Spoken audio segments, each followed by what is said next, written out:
Bektaş, sen suyu nereden aldın? Serkan, şehir. Yok.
Öncelikle Diyarbakır, çünkü Gökarşehir Mahallesi'nde elektrik ve su sorunlarımızı daha önce çok yetkili yerlere başvurduk.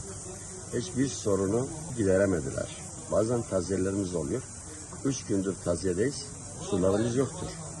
Ve bunun daha yetkili birimlere sizin aracılığıyla onlara iletmenizi arz ederiz.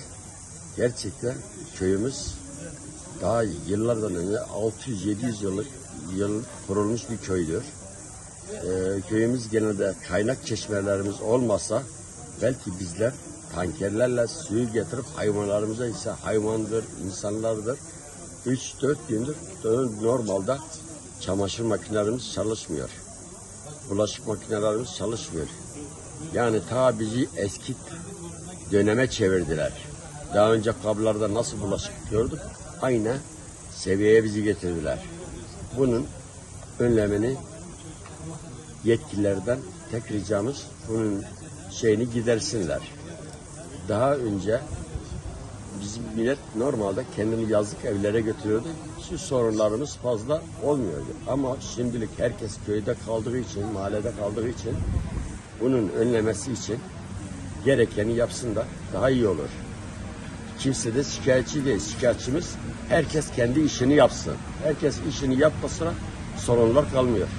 Normalde 1-3 gün elektriğin gitmesi hangi çağda ve hangi tarihlerde yaşıyoruz?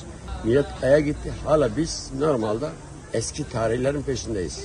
Yani gerçekten bizler için bir zulümdür yani. Benim gözümde zulümdür yani. Çocuklarım, torunlarımız buradadır. Normalde yıkanacak şekilde, banyo edilecek şekilde su yok bazen.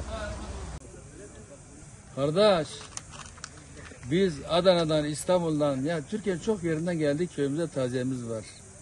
Rabbim ahirete göçen büyüğümüze gani gani rahmet eylesin.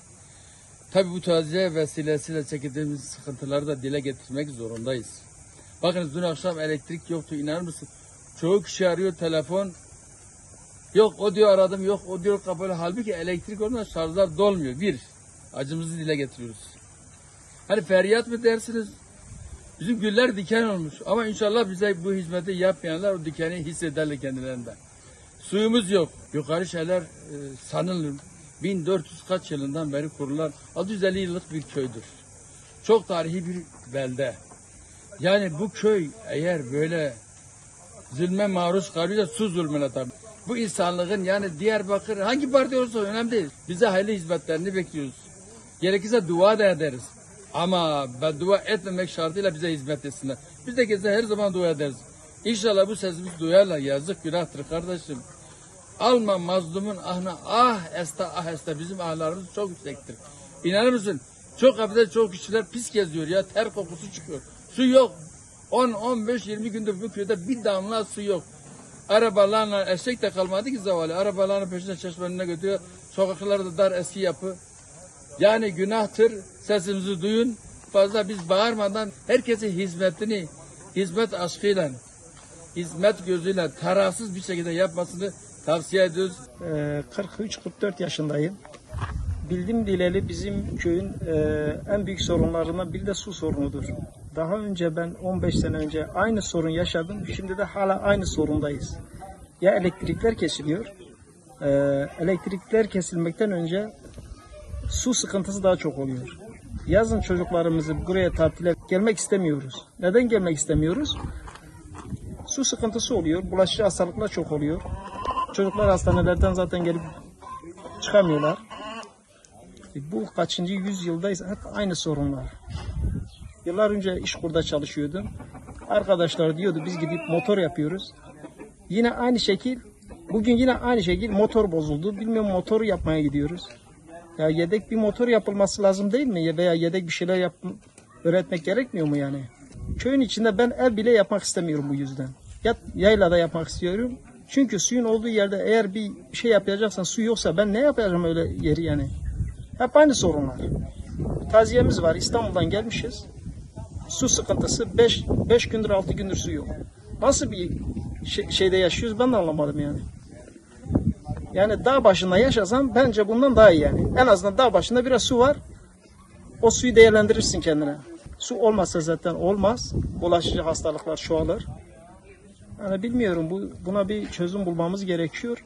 Ama çözüm neredeyse hiç kimse de çözüm öğrettiği de yok. Sadece biz de konuşuyoruz. İnşallah iyi olur. Ama yani biz konuştukça daha batıyor muyuz?